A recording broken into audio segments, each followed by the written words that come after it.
audio jungle. हर खबर पर आपकी नजर बेताब समाचार।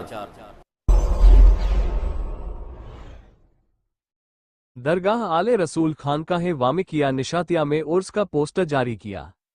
21 अक्टूबर 2024 से शुरू होने वाले सैयदुल मशाइख व हजरत सैयद वामिक मियाँ का 79वां उर्स व ताजुल औलिया हजरत सैयद निशात मियाँ के 46वें उर्स के सिलसिले में एक प्रेस कॉन्फ्रेंस आयोजित कर उर्स का पोस्टर जारी करते हुए दरगाह के नायब सज्जादानशीन हुजूर बदरे तरीक़ सैयद असलम मियाँ वामिकी जिलानी व प्रोफेसर महमूद खान ने उर्स के कार्यक्रम और वामिकिया सिलसिले की जानकारी देते हुए बताया।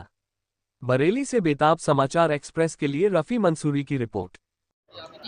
आज प्रेस बुलाइए, क्या कार्यक्रम है अपना, कब से कब तक कार्यक्रम? ये दरगाह आले रसूल खानकाह वामिको निशातिया का सालाना उर्स है 21, 22, 23 अक्टूबर।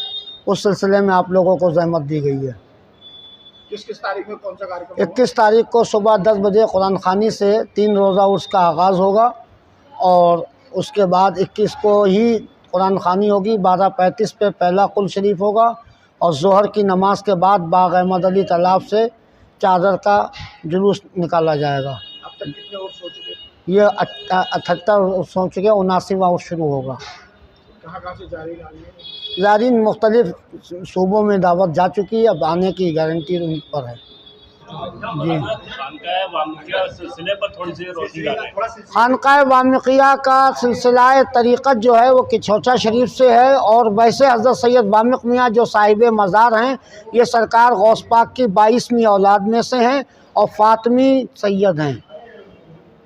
जो क्या कार्यक्रम रहेंगे? 21 तारीख को 21 तारीख को सुबह में 10 बजे कुरान खानी से उर्स का आगाज़ होगा और बाद नमाज ज़ोहर कुरान जुलूस निकलेगा बाग अहमद अली तालाब से, जो मुख्तलिफ अपने पुराने कदीमी जगहों से होता हुआ मगरिब की नमाज यानी 7 बजे तक यहाँ जाएगा। रात को मिशा की नमाज के बाद मिलाद होगा और उसके बाद महफिल सिमा कव्वाली और ख़ास तौर पर हज़रत महबूब इलाही निज़ामुद्दीन औलिया का देर रात तकरीबन 1 बजे कुल शरीफ होगा और दूसरे दिन यानी 22 अक्टूबर को सुबह में कुरान खानी होगी और ज़ोहर के बाद से हजियापुर, काकाटोला, बिरामपुरा, शाहबाद, कुल्हावा पीर, आज़मनगर इन मुख्तलिफ़ इलाक़ों से चादरों का जुलूस आएगा जो इशा की नमाज़ यानी 8 बजे के बाद आस्ताने में सरकारी ख़िलाफ़ जो सैयद जहांगीर मियाँ साहब की तरफ से पेश होता है उसके साथ सब पेश होगा। और इसी के साथ एक आखिरी दिन जो है 23 अक्टूबर है जिसमें सुबह 10 बजे से महफिल कुल का आगाज़ होगा और 1 बजे कुल शरीफ होगा। उसमें ख़ास तौर पर जो ख़िताब है तकरीर जो है वो डॉक्टर महमूद साहब की होगी और 1 बजे के बाद लंगर आम होगा सबके लिए। Professor Mahmood Hussain, head department of Arabic, Bareilly college, Bareilly. जानेंगे आज के बारे में, कार्यक्रम के बारे में। आज साहिब मज़ार हज़रत सैयदुल मशाइख अल्लामा सैयद फ़िदा अली वामिक बरेलवी रहमतुल्लाहि ताला अलैह औलाद गौस आज़म में से हैं। आपके आबाओ अजदाद बगदाद इराक़ से मुल्क रोहिल खंड कमोबेश 1707 जो रोहिला पीरियड है उस पीरियड में यहाँ तशरीफ़ लाए। इस सिलसिले के पहले बुज़ुर्ग सैयद कादरी बगदादी रज़ी अल्लाह ताला अन्हु हैं जिनके 6 फ़र्जंद हुए। उनमें आखिरी फ़र्जंद जो है सैयद बबर अली कादरी रहमतुल्लाहि ताला अलैह, उनके बेटे सैयद मर्दान अली कादरी और उनके बेटे सैयदुल मशाइख साहिब मज़ार सैयदना वामिक मियाँ रहमतुल्लाहि ताला अलैह हुए, जिनका कि हम उर्स की तकरीब के सिलसिले में ये मीटिंग कर रहे हैं। सैयदुल मशाइख सैयदना वामिक मियाँ रहमतुल्लाहि ताला अलैह अपने वक्त के बड़े जय्यद आलिम, जय्यद मुफ़क्किर, जय्यद कलमकार और तर्जमा निगार, बेहतरीन शायर, बरजस्ता शायर, फिलबदी शायर, अल्लाह तबारक व ताला ने उन्हें ये विरसे में अता की थी।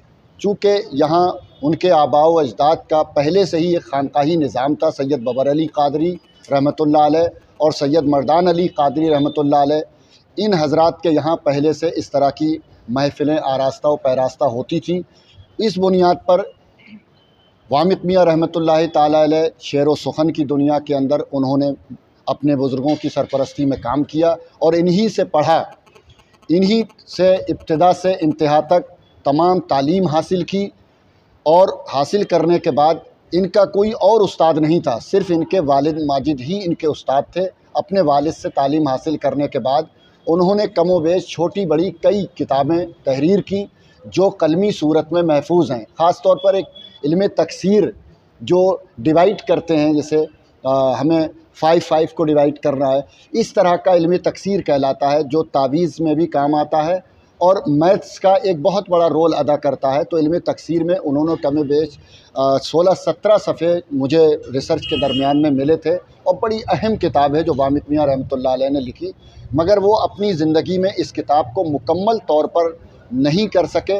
इसका हमें अफसोस है। हमें जिस दौर के अंदर जो 100 बरस के बाद में किताब मिली, इससे ये अंदाज़ा होता है कि किताब यकीनन बहुत ज़्यादा ज़ख़ीम होगी, बड़ी अहम किताब होगी, मगर जो हम तक 100 बरस के बाद पहुँची वो सिर्फ़ चंद सफ़हात पर ही मिली।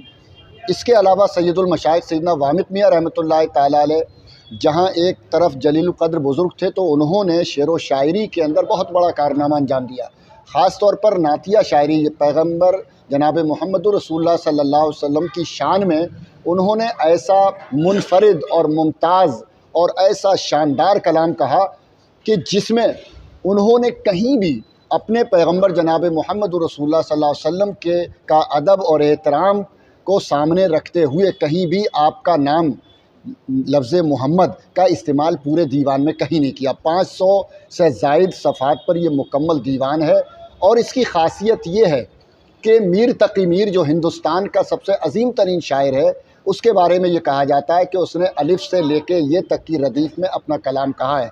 वामिक मियाँ रहमतुल्लाह ताला अलैह की खुसूसियत है कि उन्होंने उसी रिवायत को बरकरार रखते हुए अलिफ से लेके ये तक बेशुमार कलाम कहे हैं। वामिक मियाँ की एक खुसूसियत ये भी है कि जो आपसे पहले के जो शोरा हैं, उन्होंने मिसाल के तौर पर अलिफ की रदीफ़ में 2 कलाम कहे, बे की रदीफ़ में 3 कलाम कहे, से की रदीफ़ में सिर्फ 5 शेर कहे।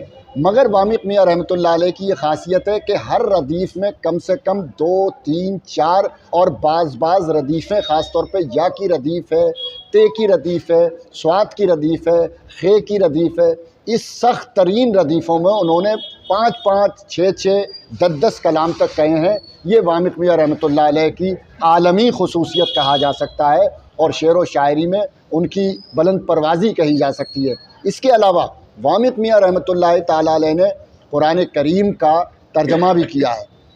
कुरान करीम का तर्जमा, जिसका नाम नूरुल फ़ुरक़ान फ़ी तर्जमतिल कुरान है। इस कुरान की ख़ासियत यह है कि इस शहर बरेली के अंदर आला हज़रत फ़ाज़िल बरेलवी ने भी कुरान करीम का तर्जमा किया और बहुत सादा, सलीस और बामुहावरा तर्जमा किया। वामिक मियाँ रहमतुल्लाह ताला अलैह ने भी वही ज़माना है, वही वक्त है, उसी पीरियड के अंदर उन्होंने भी तर्जमा किया। फ़र्क यह है कि आला हज़रत फ़ाज़िल बरेलवी ने तर्जमा किया, उसके बाद आपका विसाल हुआ, उनकी ज़िंदगी में उनका तर्जमा नहीं शाये हो सका। वामिक मियाँ रहमतुल्लाह अलैह के ज़िंदगी में भी उनका तर्जमा नहीं शाये हुआ। आला हज़रत फ़ाज़िल बरेलवी का तर्जमा नईमुद्दीन मुरादाबादी की तफसीर के साथ उनके विसाल के बाद में शाये हुआ। मगर वामिक मियाँ रहमतुल्लाह ताला अलैह चूँकि जज़्ब की हालत में रहते थे, सूफ़ी थे, सूफ़ी मनुष्य थे, लोगों की खिदमत किया करते थे, खिदमत खल्क़ के लिए, कोई हो अपना हो पराया, सब के लिए खिदमत करते थे, उसमें वो मसरूफ़ रहा करते थे और उस दुनिया में रहा करते थे जहाँ तर्के दुनिया, यानी दुनिया से उनको कोई मतलब नहीं था। ऐसी सूरत हाल में वामिक मियाँ रहमतुल्लाह ताला अलैह ने कुरान के तर्जमे के साथ साथ कुरान की तफसीर भी की और उस तफसीर की खुसूसियत यह है कि जहाँ सख्त अल्फाज आए हैं वहाँ पर उन्होंने मार्क करने के बाद में उस सख्त लफ्ज़ की बाज़ाब्ता तशरीह तौज़ीह बहुत खूबसूरत तरीक़े से की है। दोनों तर्जमों का अगर मुवाजना किया जाए तो दोनों तर्जमों के अंदर पढ़ने के बाद में ये अंदाज़ा लगाया जा सकता है कि तर्जमा कमो बेश आला हज़रत फ़ाज़िल बरेलवी और वामिक मियाँ रहमतुल्लाह अलैह एक ही ज़माने में हुआ है, एक जैसी ही उर्दू है और वो भी साइंटिफिक तर्जमा है, ये भी साइंटिफिक तर्जमा है, वो भी बामुहावरा है, ये भी बामुहावरा है। दोनों तर्जमे अपनी लाफानी तर्जमे हैं। इसने बहुत सा फ़ारसी में भी कलाम कहा है। फ़ारसी के अंदर 1-2 कलाम नहीं है, अगर वो सारे कलाम को एक जगह इकट्ठा कर दिया जाए तो वामिक मियाँ रहमतुल्लाह अलैह का जो एक दीवान अभी पब्लिश्ड हुआ है, शाये हुआ है, तौसीफ़े सरकार अरब के नाम से, एक दीवान और फ़ारसी के अंदर भी इंशाअल्लाहुल अज़ीज़ तैयार हो जाएगा आइंदा साल तक, और वो भी इंशाअल्लाह शाये होगा। इसके अलावा वामिक मियाँ रहमतुल्लाहि ताला अलैह ने बहारिया कलाम भी कहा है, यानी इश्क़ महबूब में डूब कर, और इतने डूब कर कलाम कहा है, वो सबको इकट्ठा एक जगह कर दिया गया है। इंशाअल्लाह उसको भी एक किताबी सूरत में जमा किया जाएगा।